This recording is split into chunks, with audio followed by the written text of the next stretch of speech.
Everyone. Welcome again.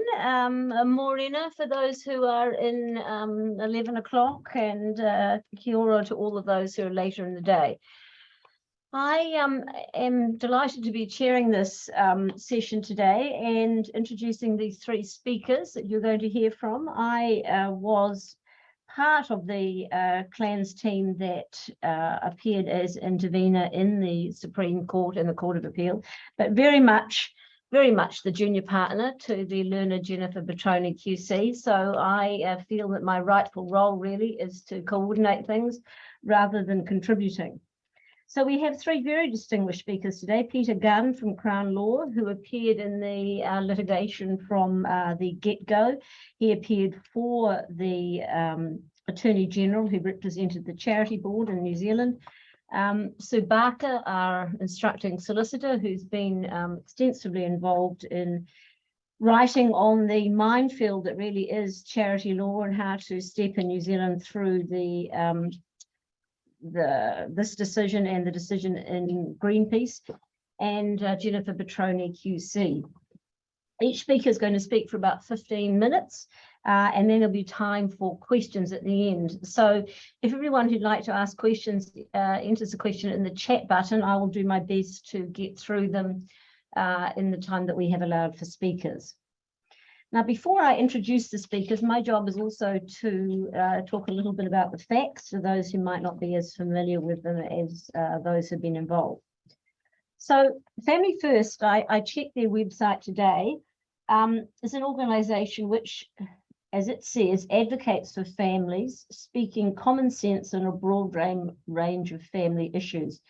They promote, this is them again, families, marriage, and the value of life, which means that they are anti-gender change, pro-life, anti-end-of-life choices, and they support marriage only as between a man and a woman.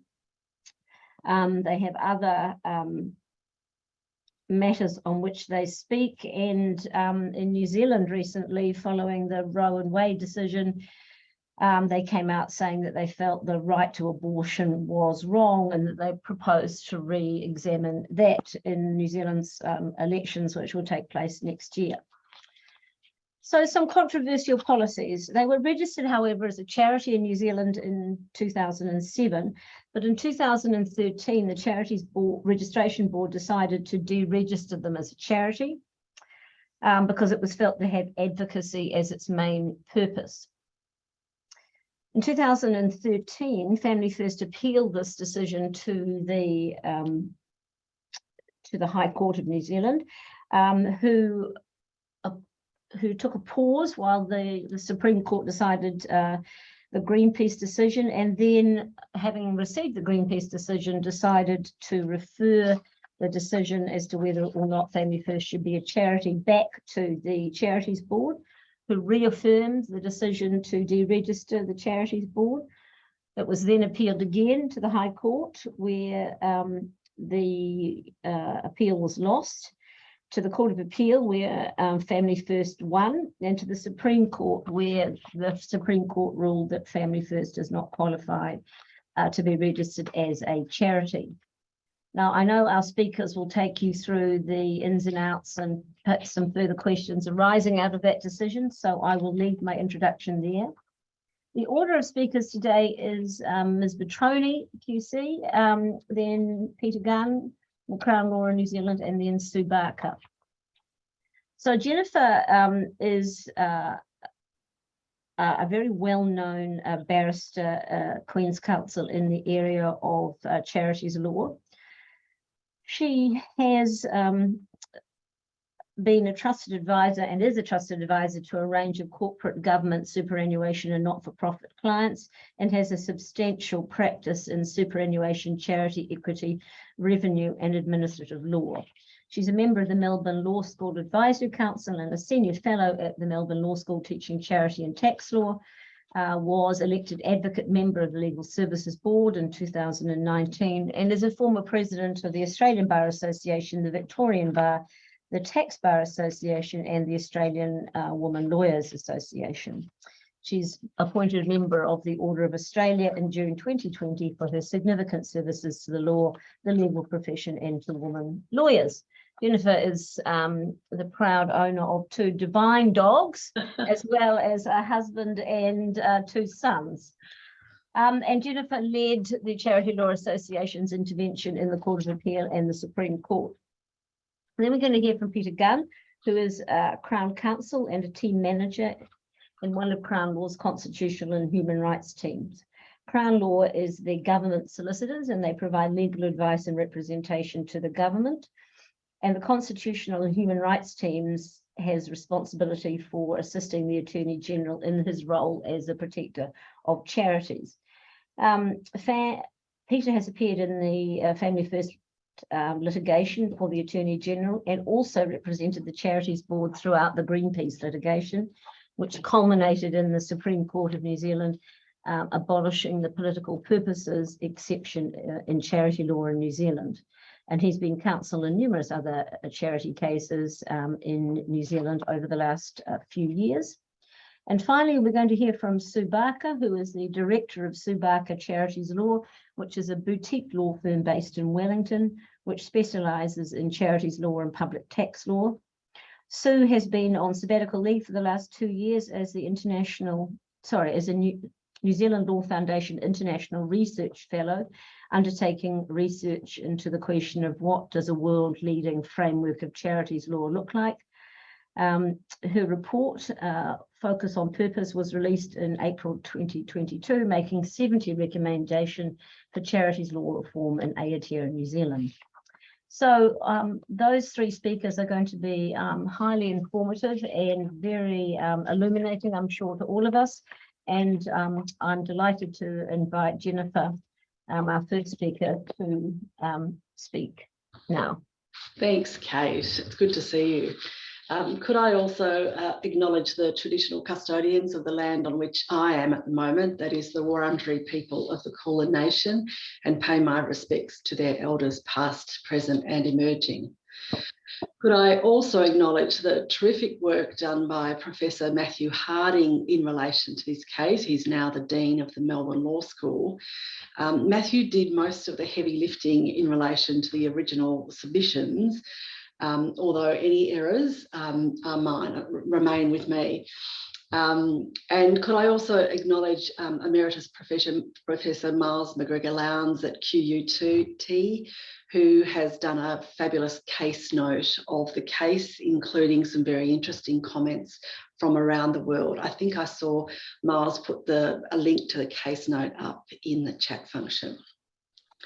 Could I also acknowledge the support of CLAANZ, the Charity Law Association of Australia and New Zealand, in seeking to promote the development of the law of charity, both in Australia and across the Dutch. Our objective in intervening in the case was to raise a few issues, and we sort of became caught up in a 4th issue as the case went on. But the issues that we did want to raise was to ask the court to think about the indirect public benefit of advocacy in and of itself in generating discourse in a liberal democracy. So we're sort of asking the New Zealand highest court to pick up what the Australian highest court had done in AidWatch, acknowledging that advocacy in and of itself, at least in relation to the first 3 heads of charity, could itself be charitable.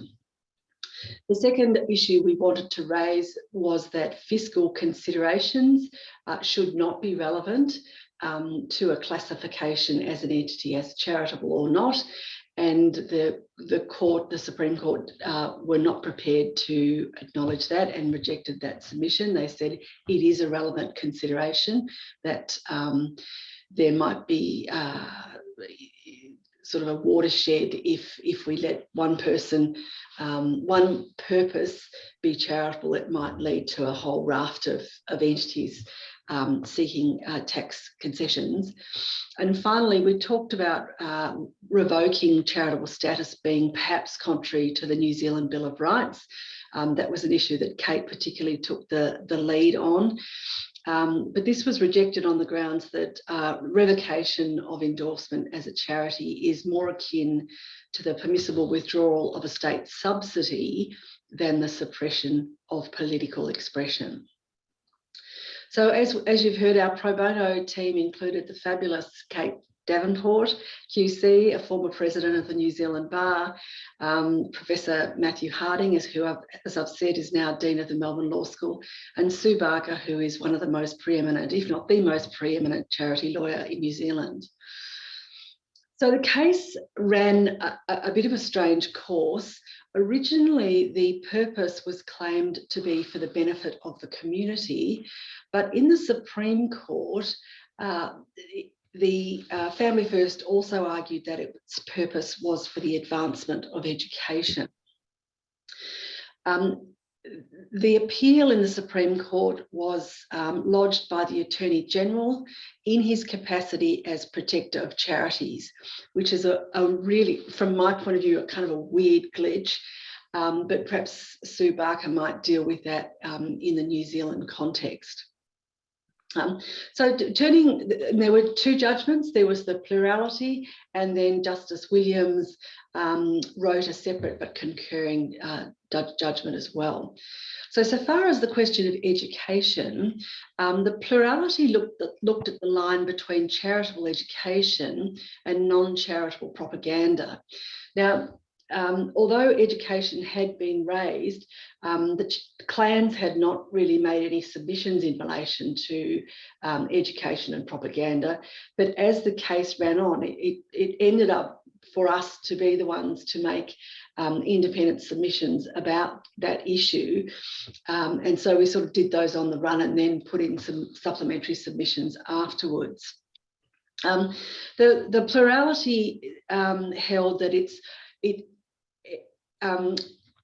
viewpoint advocacy, as they put it, is okay if the recipient of the education is left to make up their own mind. They said there must be a coherent relationship between the means and the end so that the activity can be said to be furthering the purpose. So the principles in assessing whether or not viewpoint advocacy is charitable were firstly that it is not okay to seek to indoctrinate or to convert someone, and secondly, education must be balanced and objective and not biased. On this issue, they concluded that Family First's primary object is to advocate rather than educate, because their papers, it was said, lacked balance and sought to persuade, and the submissions they made did not have the object of generating debate, but rather to persuade. So far as the fourth head, that is benefit to the community, Family First had argued that it was analogous to the mental and moral improvement cases. The plurality said that Family First was not analogous with these cases and noted that some authors had doubted the correctness of those cases. The court didn't say that it did not agree with them. It simply noted that authors such as Picarda and Tudor, I think, had doubted their correctness. The court adopted the Greenpeace analysis of looking at ends, means, and manner. They held that the promotion of the traditional family is not an end which has been recognised as charitable to advocate for, such as human rights. They noted, I think controversially from Family First's point of view, that the purposes of Family First are discriminatory. They said Family First cannot establish public benefit, particularly when any benefits are weighed against detriments. They said a discriminatory purpose is not compatible with a charitable purpose. I'll come back to this in the context of religion, because one wonders if there's some sort of separate category for religion. In relation to means and manner, they held that Family First had to establish that advocating for or against reform of the law relating to abortion, euthanasia, and the like is itself charitable. They concluded that it cannot do this because these are, and I quote, freestanding political issues. Issues on which there are differing views and which involve the, and I quote, advancement of causes. It is not advocacy, they said, for ends that are themselves charitable, like human rights. They said it is not possible to say whether the views that are promoted are of benefit in the way the law recognises as charitable. They are matters of opinion. Do those of you on this seminar think that that is exactly what was decided in Bowman's case?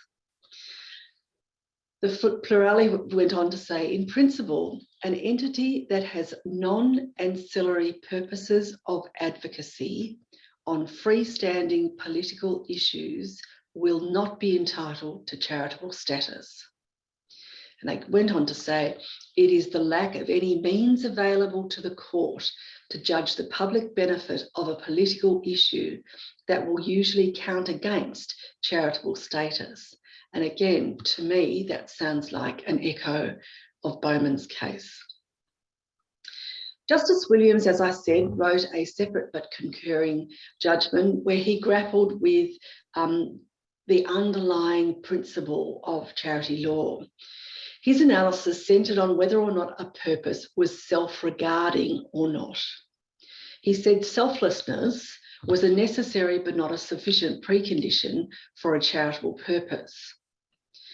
In relation to education, he said the one-sidedness of purportedly educational material neutralises its educative utility.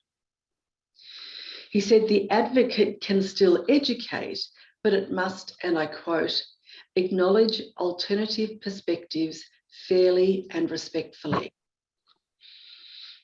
He said in relation to advocacy purposes, there must be sufficient consensus about the purpose to suggest that it has become as self-evidently charitable as the promotion of religion, advancement of education, and the relief of poverty.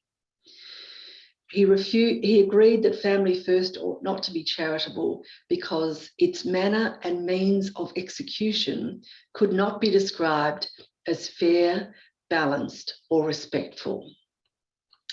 So it seems to me that there's 4 main areas where it's a safe harbour for charitable advocacy: abolition of slavery, human rights, protection of the environment, and promotion of amenities that make communities pleasant, like your town hall, etc. It seems to me that the so-called discriminatory aspects of Family First activities were uppermost in the minds of the court. So the court made the point that Family First wasn't just saying that the traditional family was a good thing, it was saying that you ought not to partake in any other sort of family. From my point of view, it seems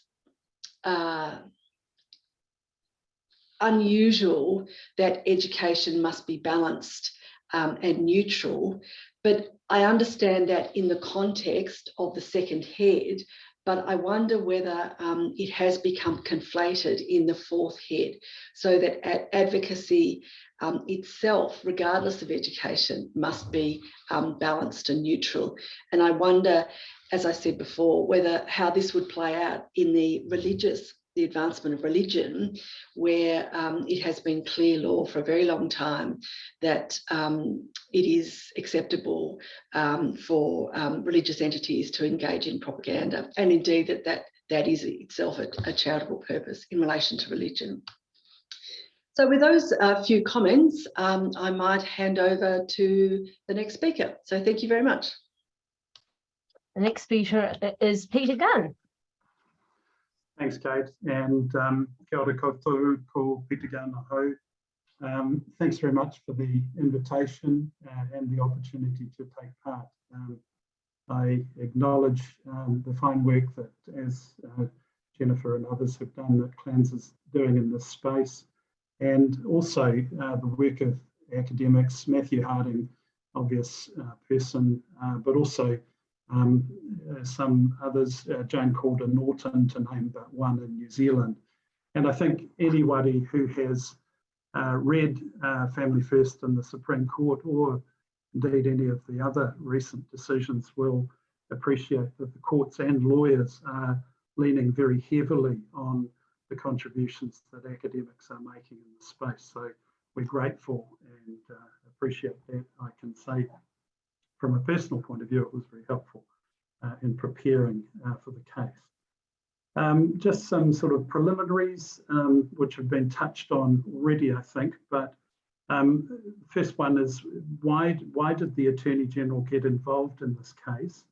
The short point to that is the Attorney became involved because CLAANZ became involved, I think. CLAANZ had applied to intervene and had raised the possibility of making submissions on the Bill of Rights. And in those circumstances, the Attorney sought leave to be joined because of the role as protector of charities, but also because of the fact that the Attorney has a perspective on the Bill of Rights as well. The question of appealing the Court of Appeal decision was a simple one. I think the Attorney's view was that the majority decision in the Court of Appeal was simply wrong and needed to be appealed. I think there was a subsidiary feeling that it was a decision that was unclear in certain aspects, and that clarification would also be helpful. The Attorney General played the role, as I've outlined. The Charities Registration Board, which frequently in New Zealand does appear in these sorts of cases, played no role, simply abided the outcome and had no part to play in the proceedings. The Attorney General's position before the court essentially was to appear and say that Greenpeace in the Supreme Court was correct, and that, as I've indicated, Court of Appeal majority decision was incorrect.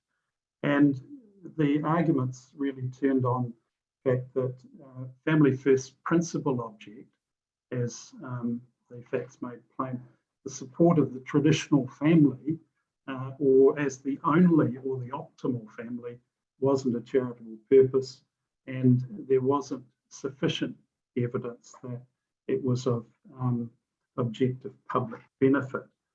The Attorney also submitted that the advocacy that Family First indulged in various issues such as abortion, euthanasia and censorship meant that it was essentially a lobby group, and advocacy on such causes was not of objective or accepted public benefit. We also submitted that the majority's finding that its advocacy on those issues was somehow ancillary to its main objects was incorrect. So turning to the decision itself with some observations, I back up what Jennifer said earlier, the sort of much anticipated argument really that we might be having in this case about whether advocacy entities could be charitable under the fourth head of charity by dint of, say, a participation in a democratic process, never really got off the ground. And that was, I think, disappointing for at least some of the lawyers in the case. Counsel for Family First made it clear that it was principally arguing in the Supreme Court that it was charitable on the basis that it was educational, its activities were educational, and only when pressed was the fourth head argument advanced. I think that made it, sitting on the other side of the court, somewhat difficult actually for Family First. I can remember at one stage counsel, in response to a question from the court, submitted that Family First submissions to a parliamentary select committee were educational rather than advocacy, and I think the court had some difficulty with that suggestion. It's very clear, again, as Jennifer's made plain, that Family First has re-emphasised and confirmed Greenpeace in the Supreme Court and has rejected any suggestions from CLAANZ and also from Family First that Greenpeace Supreme Court had got the law wrong. There was no need, the Supreme Court said, to revisit some of the suggestions that were made that the court had got it wrong with Greenpeace. The other point, and conscious of an Australian audience too, is the difference in approach that emerged between Australia and New Zealand in this area as a result of Greenpeace and the Supreme Court has essentially been confirmed by Family First. And so the AidWatch decision was mentioned, but really only in support of some of the minority judgments in that case. The other sort of area of controversy in the hearing was about activities and the extent to which it was appropriate to have a look at activities in checking charitable purpose. The Supreme Court and Family First made it very clear that there's a statutory requirement to consider activities when determining whether an entity should be registered or deregistered as a charity. And that requirement to have regard to activities applies across the board, not just where objects in the constitutional document are ambiguous or where there is some concern that they don't represent the entity's true purposes. In looking at activities, I think you can draw some conclusions from the decision. Charity services in making the decision as regulator and have regard to the entity's website. An entity that seeks registration but is seeking to challenge that can, if it wants to, put extra evidence in front of the courts, and that evidence will likely be accepted by the courts. And the evidence that can be put forward can be not only of material before the decision, but also material after the decision. And in coming to some sort of analysis and conclusions about an entity's activities, it's possible to have a look at the quantitative analysis of what an activity, what an entity does. If I may hopefully share my screen on this. One of the activities that one of the pieces of evidence that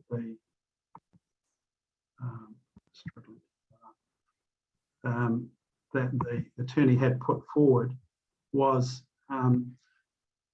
a table that attempted to summarise what Family First activities were, and it did that in a number of ways. First of all, it attempted to set out what sort of things Family First did, whether it was by way of submissions, research reports, articles, and so forth.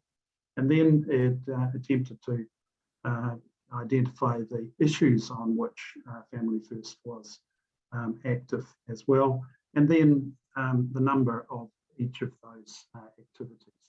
It was made very plain by the attorney that this was, if you like, an approximate attempt to summarise what Family First was doing and had done over the years, but it was a genuine attempt, I think, to try and be clearer about what Family First did and does in this area, and reflects perhaps a concern that the Court of Appeal hadn't been hadn't had as much guidance on that as perhaps it might have done. So not an absolute showstopper in any way, shape or form, but certainly an indicator of what Family First was about. The other thing that occasionally might be relevant to purposes is just the question of the funding of an entity, how it's structured, and also perhaps how it makes decisions as well. In terms of the education point, Jennifer's touched on that, so I won't labour the point, but I thought there was an interesting observation in there. The court said it's too simplistic to say that expounding a particular viewpoint on a topic rules out an educational purpose. It's a question rather more of whether an entity is genuinely seeking to educate. And does the means adopted in this education activity, does it involve balance and objectivity, or is it characterised by bias towards a particular outcome? And the court concluded that the reports that Family First relied on weren't written in a neutral or balanced way, even though they were coming from a particular viewpoint. Question sometimes comes up in litigation about whether advancement of education requires some form of structured education program. Does it have to be in a school, a university, polytechnic? And the indications from the Family First Supreme Court decision, I think, is that no, it can go wider than that, and the court were prepared to acknowledge that an internet page, for example, could potentially be a forum through which the public are educated, but there was a problem with the way in which Family First attempted to go about educating people through its website. The court also dealt fleetingly, I think, with the test for what's been called educative value in other cases. How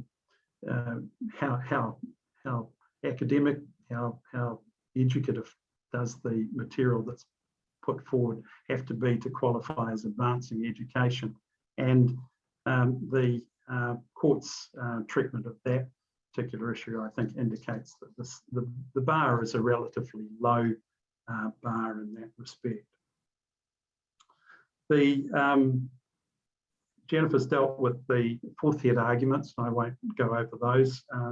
The mention of freestanding political issues, I think, was a key finding for the court.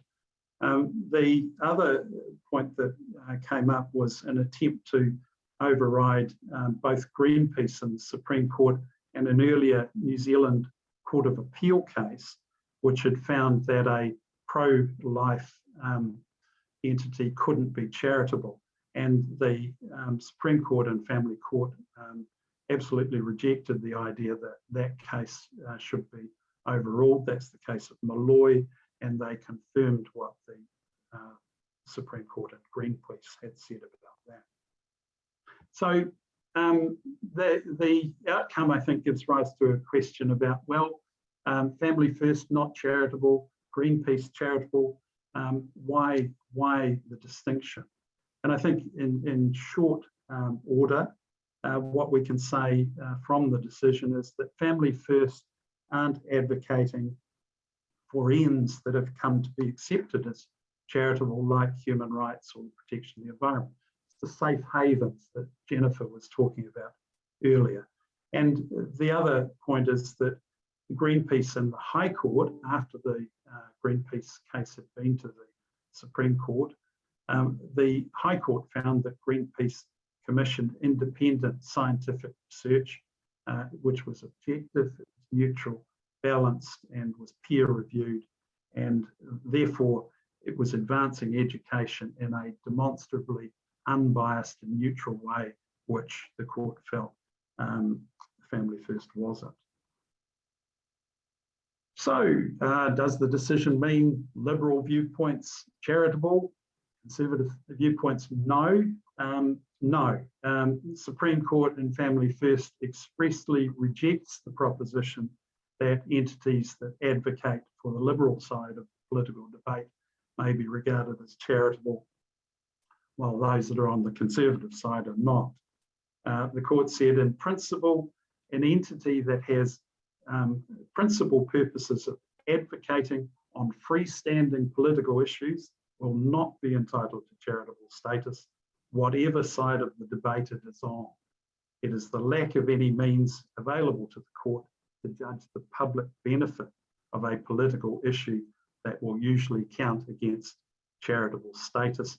This applies equally to both sides of the political debate. And Jennifer said that she could hear the echoes of Bowman in that statement, and I think that's entirely fair. Withdrawal of charitable status, Bill of Rights, we've heard from Jennifer on that, and I have nothing really to add to that, except for the fact that a recent Canadian decision, Canada Without Poverty, and the Attorney General in Canada was considered by the Supreme Court not to change the views that had previously been expressed in this area. Bill of Rights failed to get traction in this space. Tikanga, by way of explanation, brief explanation to Australian listeners who may not be familiar, Māori concept which derives from a Māori word tika, which means right or correct. In English, might mean culture, custom, manner, method, protocol, and has come to play a part in the values of New Zealand's common law. It was raised by CLAANZ in Family First, and impressively, CLAANZ submissions included some submissions in Te Reo Māori, which I think may be a first for an Australian QC. I stand to be corrected on that, but in the event didn't really feature significantly in the court's decision. Some very quick answers, questions, and some suggested answers. Could promoting the family and the family generally, not just a particular sort of family, as foundational to a stable society, be a charitable object? Court indicates possibly yes. Was Family First deregistered for engaging in the democratic process? No. Family First was deregistered because the Supreme Court found it didn't meet the legal test for a charity. Was it Family First against the government? No. Charities Registration Board made the decision to deregister, and the board is independent and separate from government. And I might add the Attorney General also separate from government when acting as law officer. Can registered charities take part in controversial activities without threatening their charitable status? Yes. Greenpeace said controversy was not an indicator one way or the other as to charitable status, and Family First has supported that. The non-charitable advocacy by charities also has some protection under the Charities Act as well, and might be pointed out that registered charities do oppose government legislation and policy from time to time. So that is all from me. I'll be interested to hear what Sue and others have to say.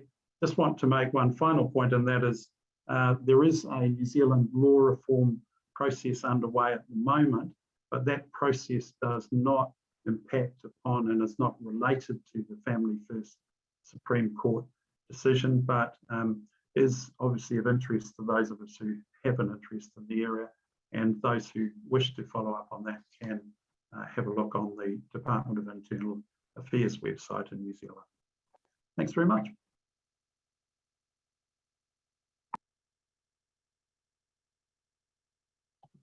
Sorry, Sue, now we look forward to hearing from you. Thank you. I'm trying to share my screen. Hopefully you can see that okay. And hopefully it will come up. There we go. Thank you. Thank you, Kate. Tēnā koutou katoa. Hello, everyone. It's my pleasure to be here today to speak with you about the Supreme Court decision in Family First. Thank you also to Jennifer and Peter for your comments, and to CLAANZ for hosting this webinar. I'd just like to say at the outset that what I'm about to say represents my views, but they don't necessarily represent the views of the Charity Law Association. I am conscious that I've only got 15 minutes, so in an effort to make the best use of the time available, I thought it might be helpful to draw your attention to some links. Miles put a link to the case note, including commentary from around the common law world, and I've got a link to it there. I've also included some commentary on the decision. In case it might be helpful, I've also included a link to the New Zealand Law Foundation Focus on Purpose report that was released in April this year. And the Charity Law Association very kindly hosted a webinar about the report, as did Trust Democracy. And I've included some commentary on some of the proposed changes that the government is proposing in the context of the review of the Charities Act. And if you're interested, there's a facility to sign up for updates and a LinkedIn group and a Facebook page, which attendees are very welcome to join. Having said all that, I wanted to start with this picture. I have been wondering whether the Supreme Court decision in Family First might be what it takes for the proverbial charitable sector frog to jump out of the increasingly boiling water. Because as others have noted, the Family First decision is the latest step in a process that has been going on for more than a decade. The Charities Commission reviewed the Family First status in 2010 and found that it remained eligible for registration. And whatever else might be said about the process to date and how many, it must be said, hundreds of thousands of dollars of taxpayer and charitable funds that have been spent arguing about the issue, clearly the issue of whether Family First is eligible for charitable registration is capable of striking different judicial minds differently. Because what's really going on here is that there is an underlying clash of paradigms that permeates this area of law. Broadly, one paradigm sees the tax privileges for charities as a subsidy, more or less equivalent to a direct grant by government, over which government would want to exercise almost complete control, for example, by limiting the subsidy, in inverted commas, to those charities it considers are aligned with views it considers should be promoted. Conceptualising the tax privileges for charities in this way lead to charities being seen as merely an underfunded service delivery arm of government. And interestingly, this is, I understand, the policy of the Chinese Communist Party in relation to its 2016 charity law, a policy which Mark Siddell describes as more third sector and less civil society. In other words, the charitable sector is seen as purely service-oriented, with a role limited to taking over social services from government or contracting with government to provide services. And under this paradigm, government feels entitled to control tightly what charities can do and what they can say. The other paradigm sees charities' independence as their hallmark and key to what makes them distinctive and valuable. Charities' independence from government enables them to take risks, experiment, innovate, and reach into communities in ways that government cannot. Charities are an important manifestation of liberal democratic values. Their independence underpins their advocacy work, which has been critical in many important societal changes that have been achieved over the centuries, including the abolition of slavery, universal suffrage, anti-smoking laws, etc., all very controversial in their time. Charities have never been limited to doing their work tangibly. Under this paradigm, charities are seen as the eyes, ears and conscience of society, with an important role in holding government to account, and recognised as having a right to mana motohake, or self-determination, within the bounds of their constituting document, including their stated charitable purposes. In this way, the diversity of the charitable sector is respected, allowing for authentic expressions of pluralism, democratisation and localism as people come together to address issues they see arising in their communities, which issues may not even yet be on the radar of government. Many solutions are needed to the complex and connected challenges that we collectively face. Governments cannot do everything. Communities know best what communities need. In other words, at the risk of oversimplification, one paradigm seeks to restrict charities and the other seeks to enable their work. The Supreme Court decision is, in my view, a manifestation of the restrictive paradigm, whereas the Court of Appeal decision can be seen as a manifestation of the enabling paradigm. In Family First, the Supreme Court asserts that the tax privileges for charities are a subsidy, but does not actually analyse whether that is in fact the case.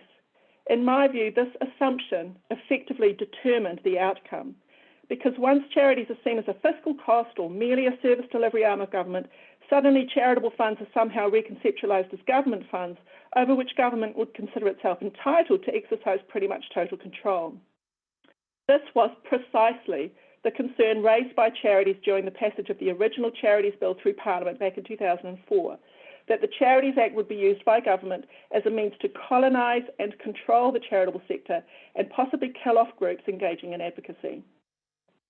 The Supreme Court helpfully confirms that eligibility for charitable registration turns on a charity's purposes and that the Charities Act did not change the underlying definition of charitable purpose. So far, so good.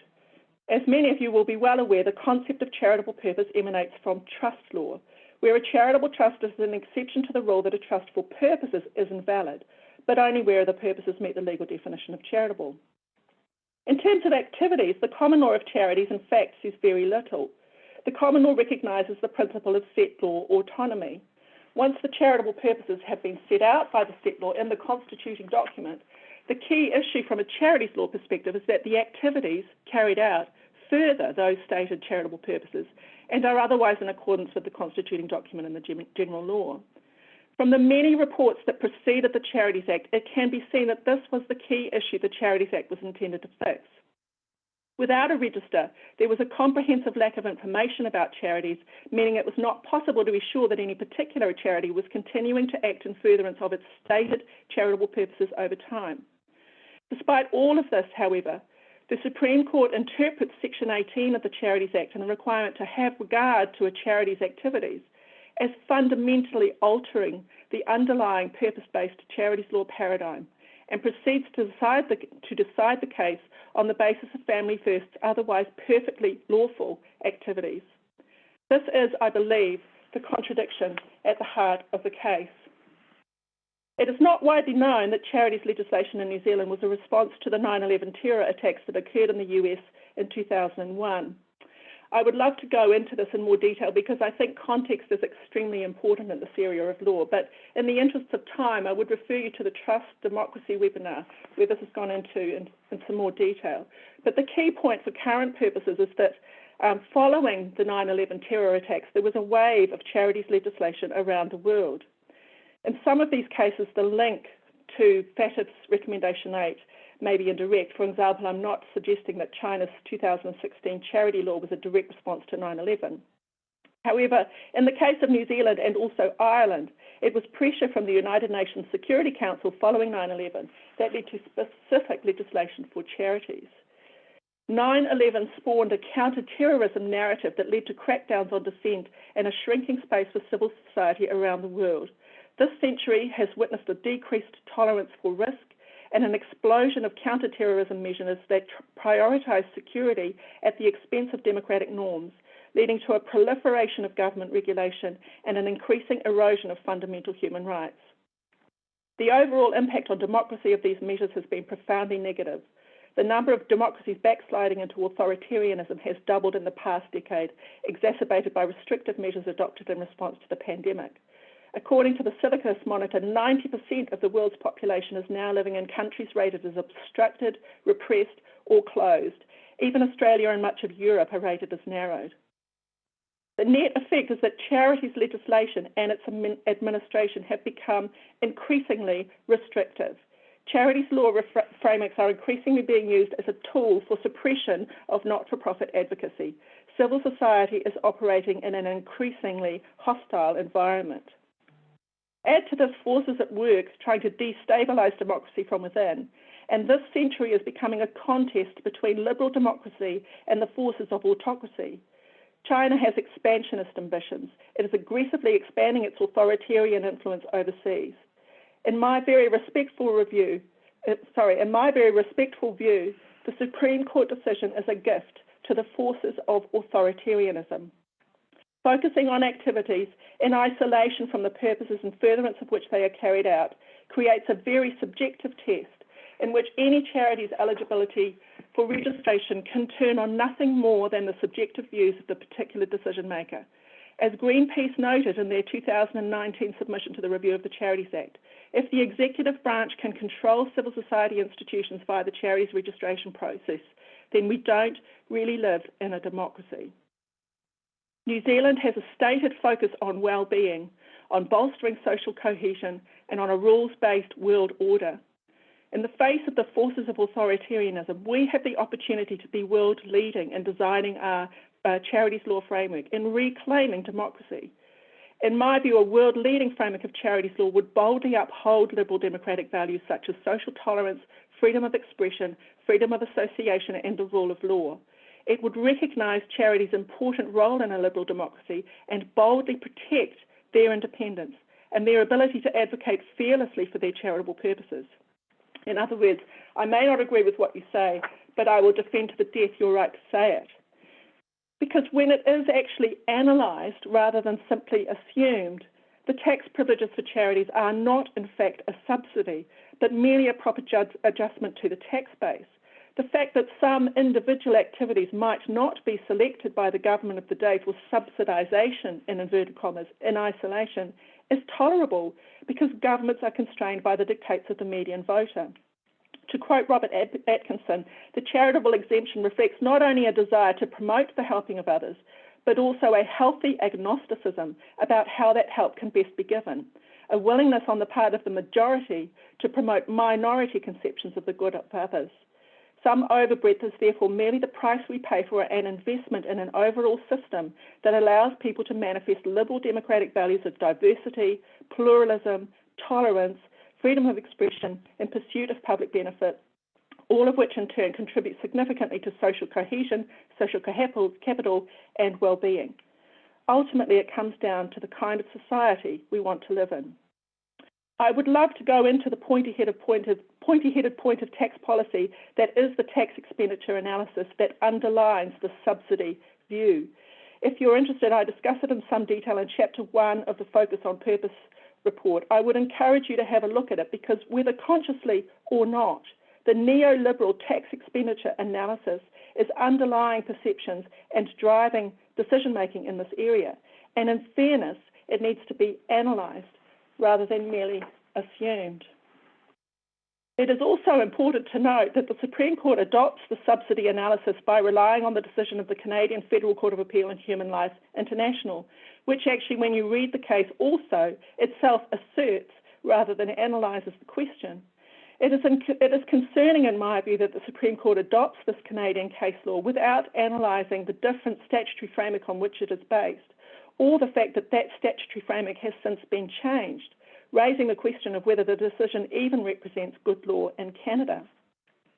Canadian charities jurisprudence has been heavily influenced by an underlying tax expenditure analysis, and if you're interested, I do go into that in some detail in Chapter 4 of the Focus on Purpose report. The Canadian charities law framework includes statutory references to charitable activities and political activities that have no equivalence in New Zealand. Such references have been described as ill-conceived and have caused a distinction between purposes and activities to become conflated in Canada. New Zealand now appears to be importing this conflation into its jurisprudence without critical examination of the different context in which it arose in Canada, or the fact that Canada has since made legislative change to correct it. The notable exception is the landmark charities-friendly decision in Canada without poverty, which refreshingly demonstrates how a freedom of expression analysis might fare when it is unencumbered by a tax expenditure analysis. The Supreme Court of New Zealand dismisses Canada without poverty on the basis of the different statutory framework. However, the Supreme Court does not explain why the decision in Human Life International should not be similarly distinguished, even though it was decided on the basis of that same statutory framework. A compounding difficulty is that, like their Canadian counterparts, New Zealand charities are heavily disadvantaged by a constrained appeal mechanism that unduly favours the original decision maker. The impact of this can be seen by the fact that no charity has won a registration appeal in Canada in more than 20 years. Canada Without Poverty was a constitutional appeal, but not a registration appeal. In New Zealand, the impact of this can be seen, for example, in the Supreme Court's treatment of the Attorney General's colour-coded table, which Peter very kindly showed for us before, which was produced for the first time at Supreme Court level against the strong objection of Family First. Cases are won and lost on their facts. Facts are determined by evidence. Whether a purpose operates for the public benefit, whether self-evidently or otherwise, should be determined at first instance by an independent judicial adjudicator operating as a trier of fact. That is on the basis of evidence that has had the opportunity to be thoroughly tested according to established rules of evidence, including by cross-examination if necessary. New Zealand Charities' ability to do this was inadvertently removed in 2004 when the Select Committee considering the original Charities Bill tried to give charities a more fulsome right of appeal. And this is something that I have noticed throughout the research, that efforts to create a bid to benefit charities often end up being used against them. The Select Committee allowed an appeal to the High Court rather than the District Court, but in doing so did not clarify the nature of the hearing on appeal. This has led to an unintended consequence that adverse findings made by charity services from their internet searches, which may turn up things that are, to be fair, entirely fake news, cannot be properly challenged, causing the entire process to be tainted. In my view, reinstating charities' ability to access an oral hearing of evidence is the key change that the review of the Charities Act needs to make. I'm just conscious of time, Kate. I was going to speak about the review of the Charities Act, but I don't want to. I think we are getting a bit short of time, Sue, but I wonder whether or not all of these slides can be put on CLAANZ website so that people can actually, look at the links that you've put up and your very detailed slides, which we probably in the 4 minutes available to us don't have time for. Are you happy with that? Yes, I just make one final point if I could. So I was going to go through the proposals that the Minister has announced on 2 June. But the key point I want to make is that the government appears to be pushing charities to make their views known during the Select Committee process. I do think that there's an enormous risk in that because, having changes made, trying to rewrite legislation, unhelpful legislation at the Select Committee process and rushing everything through under urgency is what got us in this mess in the first place. So I would really encourage charities to speak up for themselves, make their views known, and do not be the proverbial frog in the boiling water. Thank you, Kate. Thank you so much, Sue. That was fascinating. We probably have time for a couple of questions. So as moderator, we've had some really interesting questions directed at us in the chat, and I'm going to exercise my my chairman's rights to kind of decide which of the questions we can answer. We had a question about the difference between Greenpeace, or how we reconcile the difference between Greenpeace and AidWatch. And I think that Jennifer has answered that by saying there's an excellent commentary by Adam in the University of the QUT case note, which you've all got links to. And then we had a question which I think Peter can answer. What do you think the difficulties are going to be in reconciling this case with the Greenpeace case? You spoke a little bit about that, Peter, but do you have some more things that you can throw into our understanding? I was looking at the chat, and there was a question, I think, about some of the objectives that Greenpeace had in the nuclear area and non-proliferation of weapons of mass destruction and so forth. I think one of the interesting points out of Greenpeace is that the High Court had to consider the argument from the attorney again in that case that the purpose of non-proliferation of nuclear weapons and so forth was an important part of what Greenpeace are about. Greenpeace said, no, it's in our objects, but we don't do anything about that anymore. It's a battle that we've fought and won. And the High Court accepted that. And I thought that was an interesting conclusion, because it serves to indicate, I think, that entities can have purposes which are still promulgated as a part of their constitution, but which they don't do anything about. And the court will take that into account in determining whether or not they are charitable or not. I don't think we've got time to go into a detailed analysis of purposes, Greenpeace versus Family First, but I go back to my points in my earlier presentation. I think the High Court and Greenpeace accepted that Greenpeace were genuinely educational and had a charitable purpose in the sense of the environmental charitable purpose. Family First didn't have either of those things.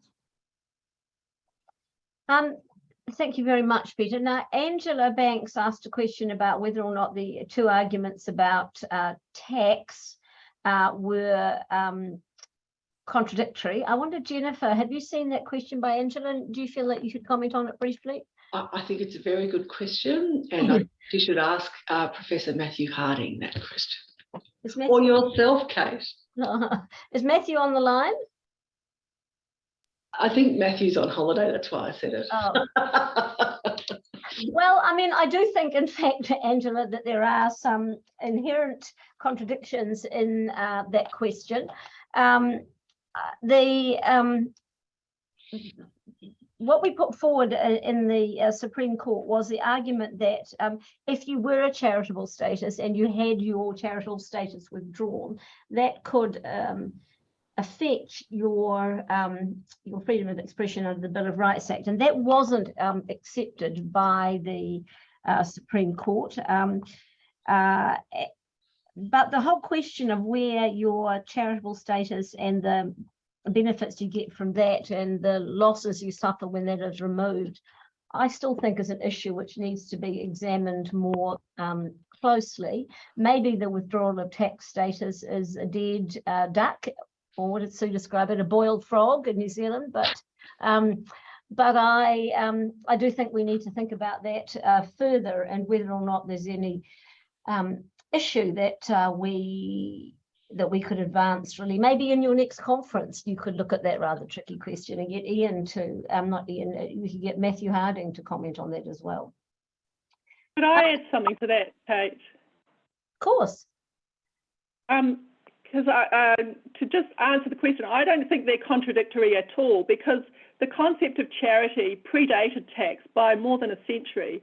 Charity is not a tax concept. The fact that revenues have decided to use the concept of charitable purpose as a yardstick by which to grant tax privileges to certain entities does not mean that the measure of whether a purpose is charitable should be influenced by those fiscal consequences. I think to do so is to confuse the measure with the outcome. So I really do think I would like to have a more fulsome analysis as to the relevance of fiscal consequences in determining whether a purpose is charitable, because I don't think it's relevant. But I do think that withdrawal, the arguments in Canada Without Poverty, to be honest, about why withdrawing deregistering a charity for its advocacy work, how it does infringe on its right to freedom of expression in a way that cannot be justified in a liberal democratic society, really does resonate and requires further consideration. So I don't see them as contradictory at all, but others may have different views. All right, look, thank you very much to everybody. Unfortunately, an hour is never long enough to discuss these really interesting issues, but I'd like to take this opportunity to thank Ian and Jennifer and Peter and Sue for their really informative, well, not Ian, but excellent introductions, but everybody else for their informative presentations this afternoon or this morning, depending on where you were.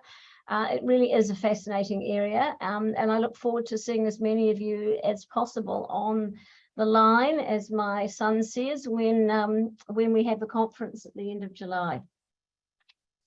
Goodbye to everybody. Thanks, Kate. Thanks so much, Kate. Bye-bye. Thanks, Kate. Thanks to all our speakers. Goodbye. Thanks, everybody. Bye.